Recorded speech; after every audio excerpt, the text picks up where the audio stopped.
And it wouldn't be a very interesting fight if he wasn't training his best and believed he was going to win. And it wouldn't be a very interesting fight unless he was on Twitter running his mouth and trying to self-hypnotize himself that he's going to win. And sitting there and talking and endlessly talking about how he's going to definitely win and he has nothing to worry about and I'm old and I'm coming back and all this crap. That's what makes the fight interesting. So I'm very glad he's doing that as opposed to saying nothing. It's good for the brand. It's good for the video when I win. It's good for everything. So I'm very, very excited for the event.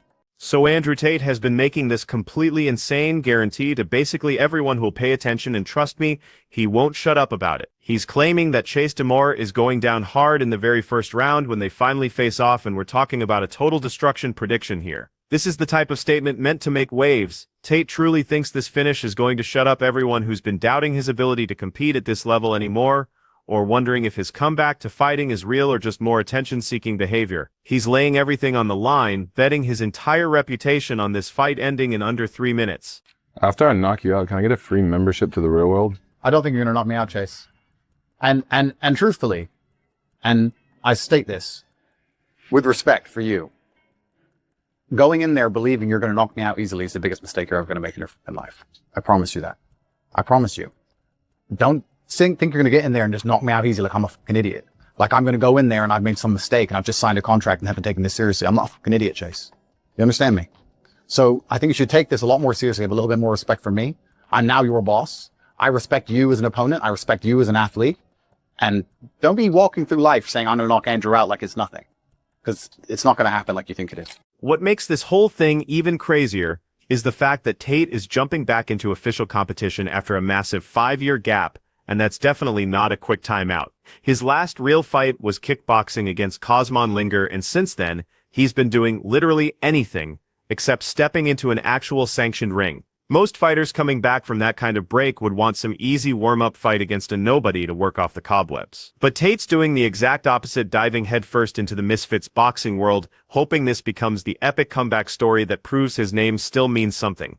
His opponent Chase DeMoor has been living on a totally different schedule though. As the current heavyweight king of the Misfits scene, DeMoor hasn't been sitting around waiting for chances to come his way.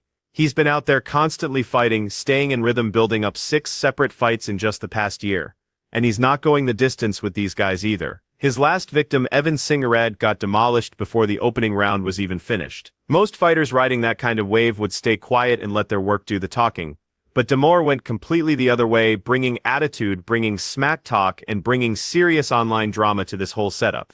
For someone Tate wants to write off as just some wealthy guy pretending to be a fighter, DeMoor has been creating massive buzz and keeping himself right in the center of this feud. Go out there and get hit a couple times. Absolutely. I think Andrew Tate hasn't fought in a long time, but I think his technique and background and his ability, like he's a good striker. I think that he beats Chase DeMoor. Yeah, I think his sparring videos have showed me like his aggression level and that he's going to go out there and enjoy being in the starlight of just the lights and he's the CEO and like he's fighting. Yeah. I think he's going to do good. And I'm not going to lie, I've seen Chase DeMoor look absolutely horrible in the ring.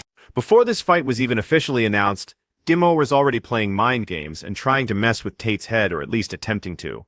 He started floating this theory that Tate might be dealing with some secret training injuries, and that rumor took off like crazy among fans who were already analyzing every single piece of information they could find. The reason it gained so much momentum was because Tate appeared in some recent training videos with a pretty obvious black eye from sparring work, and that image gave DeMoor's theory some credibility. Suddenly everyone was questioning whether Tate was hiding something important from the public, but Tate just laughed off all the rumors like they were meaningless chatter that he's handled his whole career. He's been making it obvious that he sees himself as the one actually taking a chance with this fight. The way Tate looks at it, DeMoor is walking into the biggest moment of his fighting life, the kind of opportunity that could shoot him into a whole new level of fame and money. At the same time, Tate believes he's risking a carefully built rock-solid reputation that took decades to create. From Tate's angle, every single effort DeMoor makes to frame him as aged, beaten down, finished, or rusty, are just excuses being set up by people who think he's gonna fail. He sees this entire promotion as one giant pressure test, specifically designed to find out if he can still perform at an elite level after years away from real competition. And honestly, Tate doesn't just seem prepared for that challenge, he actually appears excited about it. I've watched footage of your black eyes. I've seen the pads, I've seen all of that. I just don't think you're a phenomenal enough athlete anymore to step in the ring with somebody like me. Then why are you still nervous? His mindset during this whole promotion has stayed the same.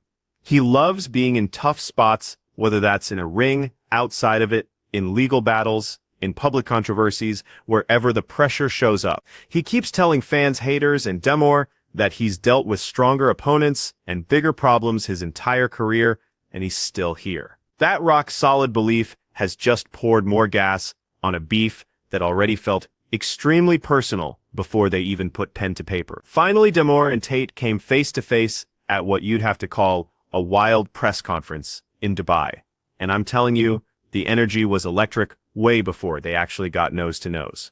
Tate didn't just walk in like any regular fighter. He showed up fashionably late, in the most over-the-top way you can imagine, rolling up on some expensive yacht, while cameras captured every moment of his arrival. It was straight-up showmanship, the kind of entrance that tells you exactly what kind of event you're about to witness, and it delivered perfectly. That moment set the mood for everything that happened next, as both guys launched insults, flexed on each other, and got right up in each other's business without actually throwing hands. But you could feel how real the bad blood was even through a screen. I don't mean to cut you off, champ, but I am now seeing and hearing in the water, headed this way, is the top G, Andrew Tate. Listen, the yacht can't fight for you either. Get over here, Tate. Bring your little ass. I mean, champ, you have to know this is mind games. He's flexing on you right now. He's the top G. You're in his city. He's bringing a boat to the press conference, making you wait on him. I got to ask you, do you feel disrespected by any of this? You're the champ here. That guy looks like Tarzan fights like Jane. I ain't worried about him. He's using the boat to try to intimidate me, but listen, the boat's not in the ring with him. He's still got to get punched in the face. You got to admit, though, it's a pretty nice boat. Listen, I showed up in a 2004 Honda Civic. Doesn't matter. I'm still going to pack him in. That man's showing up on boats because this is his main event. He can win the entrances. He can win the money flex. He can win all that. This belt right here, he cannot win. Hey, by the way, you can take a look behind you. There he is. What do you think of the fit? Man, Zara must be treating that guy nice. Where'd he get that chain? Goodwill? The thing that really jumped out during that stare down, and what fans immediately started obsessing over on every platform, was how much bigger DeMoor looked physically. He seemed taller, wider, more intimidating overall, and that difference became this huge discussion point after the event ended. People began wondering if Tate had gotten himself into something he couldn't handle by agreeing to fight someone who obviously had the physical advantage. But listen, Tate's longtime trainer Amir isn't worried at all about the size difference, and he's been pretty clear about his reasoning. He says DeMoor might have appeared taller during that face-off, but some of that could come down to what shoes they were wearing or how they were standing in that specific moment. Even if there's a real height gap when they're both barefoot, Amir believes it won't matter once the action starts and they're actually fighting. His take is that knockout power doesn't come from just being big or tall. It comes from speed, timing, skill, and knowing how to create force through correct form. Plus, he says Tate is extremely hard to catch clean because of how he moves, his defensive instincts, and his understanding of fighting.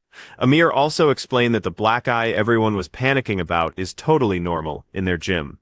Their training involves serious high-level pad work and sparring that regularly leaves marks on both Tate and whoever he's working with. According to Amir, that black eye isn't proof of weakness, injury, or getting worse. It's actually a small peek into how intense the preparation has been behind the scenes, the kind of real serious work that doesn't end up on social media highlight posts. This was the moment fans finally got to see both fighters measure up against each other in real life, and it just made everyone more excited. First time, Chase, what did you see when you looked across? I saw a guy that bit off more than he can chew. I think he didn't realize the scope of what he was getting into. I've fought in Giants and Kells. I've fought in experienced kickboxers in Tank Tolman, and they've all ended the same.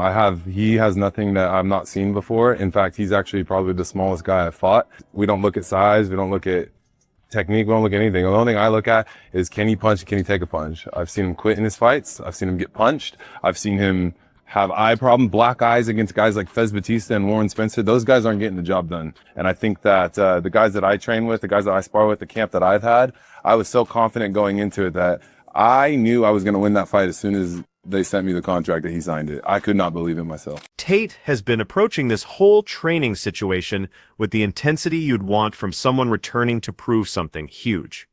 At 39, he's not exactly a young gun anymore, but he's got years and years of professional kickboxing knowledge backing him up, and he's made damn sure that his switch to boxing gets taken seriously by everyone. After moving from Romania to the United Arab Emirates, he's built his complete training operation in Dubai using the location change and new environment to lock in completely on the fight without any outside noise.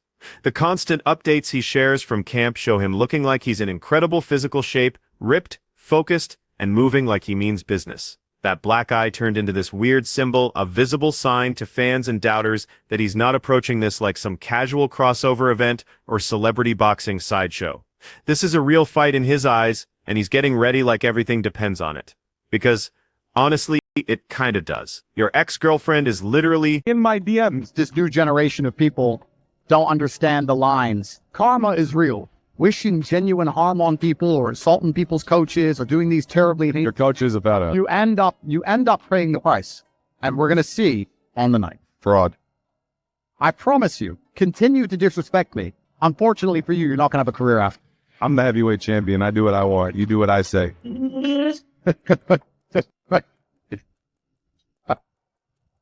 where Tate has focused on playing up his role as the experienced fighter diving into dangerous waters to prove he's still world-class. DeMoor has been just as busy turning this rivalry into something deeply personal, and he's been smart about how he's done it. One of the biggest moments that exploded online happened when DeMoor posted himself spending time with Bryce Stern, an influencer who everyone knows had some kind of romantic history with Tate. The post had this flirty, teasing vibe, and it came with supposed screenshots suggesting she was having fun hanging out with DeMoor.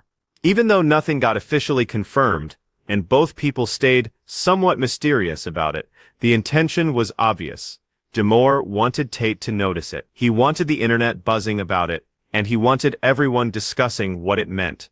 The pictures went completely viral, creating reactions from fans who immediately got exactly why the whole thing was set up and shared the way it was. This was mental warfare pure and simple. Another twist that got serious attention involved Sidekick Boxing, a company that backed Tate during his early kickboxing days, way before the fame, wealth drama, and worldwide recognition took over his public image. Tate has publicly thanked the company for their support during his climb, giving them props for sticking with him when he was still making his name. So when fans began spotting Sidekick interacting with DeMoor during this build-up, liking his posts, and apparently backing his side of the beef, a lot of people found the timing pretty ironic. It created another mental angle on top of a fight that was already packed with tension, personal attacks, and head games. My only question for you is, Andrew, is why did you want 6 rounds and not agree to the 10? Because you don't have the gas tank. Why did you want a weight clause? Because you're not big enough. You're not strong enough. Why do you want your venue, your city, your everything? Why are these the questions that nobody's asking you? We all know the answer to them. We just don't want to say it because you're surrounded by a bunch of yes men. Beyond all the theatrics, the smack talk, and the social media warfare, there have been some real concerns brought up about the actual terms of this fight, and DeMoor has been the guy highlighting them. He's constantly claimed that Tate used his power, his relationships, and his pull within the organization to structure the fight contract in ways that help him out. The fight is being sold to fans as a heavyweight bout, which usually means fighters can come in at anything up to roughly 265 pounds in boxing.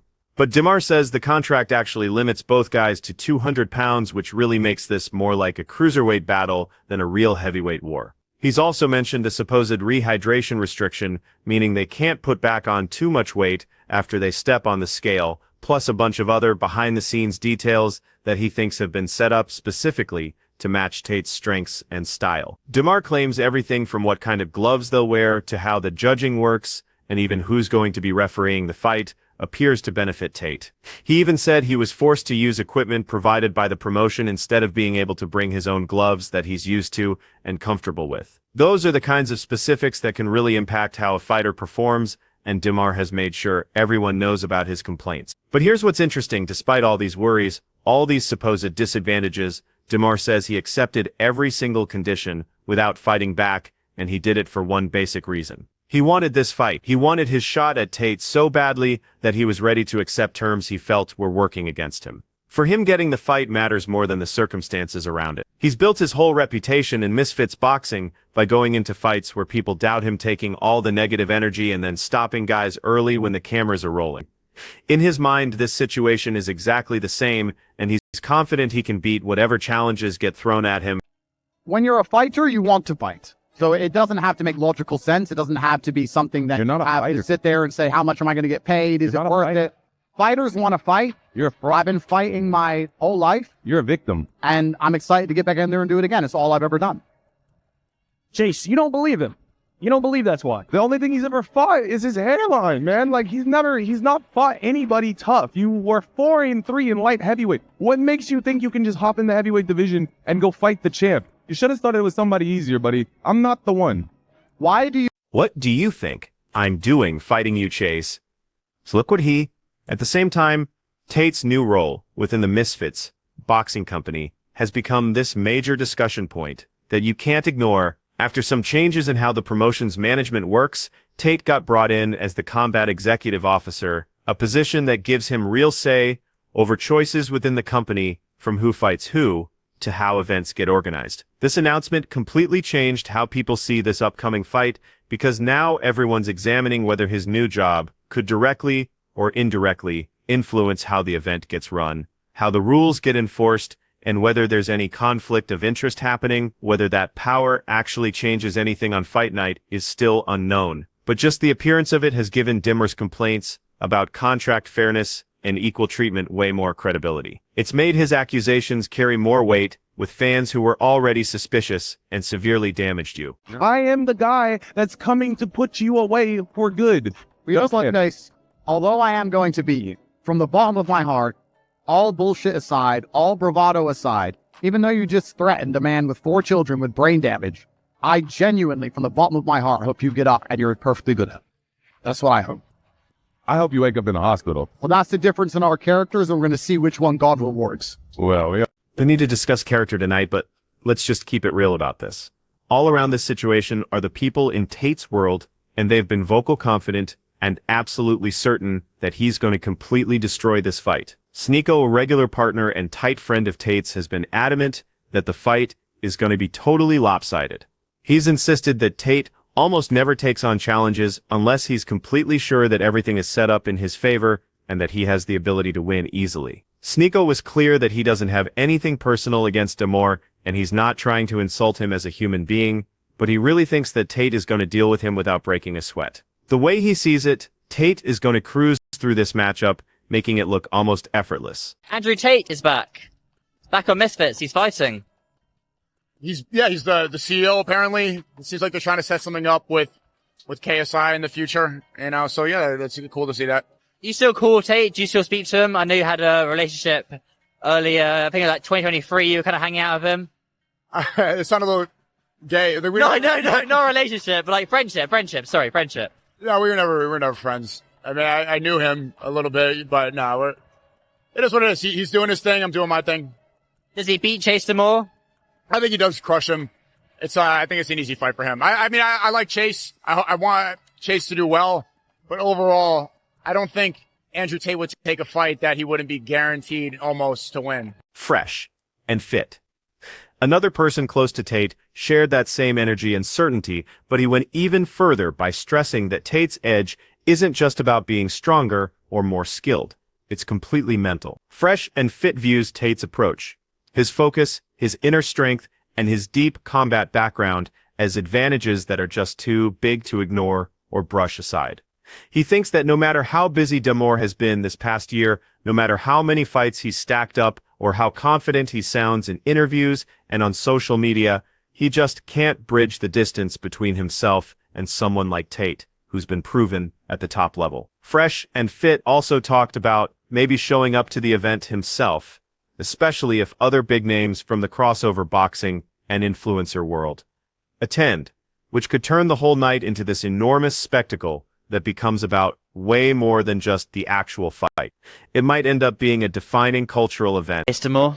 Obviously. I mean, it's not going to even be close. I heard, I don't know if we can put this in there, but Chibu was fucking up Chase DeMoor in a spar, which, and that's crazy. And by the way, Chibu's an excellent fighter. Don't get it fucked up now, but that's fucking crazy. So, yeah, I mean, it's not going to be close. I mean, at all. Andrew's obviously going to finish him. And then hopefully we see Andrew fight KSI next. That's the one that everyone wants to see, for sure. Be good. Would you go to that? I'll pull up to that one. You will come. I'll go to that one. It'll probably be what? Dubai, probably? Yeah. I'll go to that. If they fight, I'll pull up to that for sure. That'd be a good Well, fight. you went to Dubai to meet him before, didn't you? I've been to Dubai. The first time. That's right. I was in Dubai a few years back, so I'll definitely pull back up again for sure. I would love to. Mam's invited me to this fight next month, but again, we're not gonna, I'm not gonna go to that one, but I'll definitely go to one for sure eventually. As fight night keeps getting closer, both fighters keep adding fresh elements to what's already one of the most intense rivalries in crossover boxing history. Tate needs to prove, without question, that he still possesses the ability, the heart, the precision, and the finishing instinct that made his kickboxing career special and earned him real championships. This goes beyond just winning for him. It's about justifying his return and showing everyone that he backs up everything he says. DeMoor, meanwhile, needs to demonstrate to the entire planet that his current run, his self-belief, and his courage to take big risks can handle the weight of a worldwide audience and the pressure that comes with facing someone as controversial and well-known as Andrew Tate. With the cycle battles getting more heated every day, personal shots being fired constantly on social media, and legitimate concerns about contract equality still hanging over everything, the excitement around this Dubai event has grown to a level that feels way beyond just the Misfits boxing brand. It's transformed into a complete cultural phenomenon. What goes down on December 20th will decide whether Tate's loud, aggressive prediction of a first-round finish comes true and makes his comeback legendary, or whether DeMoor takes all the drama, all the doubt, all that underdog fire, and every bit of momentum he's created to stun the world in a way that nobody expects. Until that first bell rings and all the talk ends, both men stay trapped in a mental war that's nearly as fierce, nearly as brutal, and nearly as intense as whatever's waiting for them when they finally step between those ropes.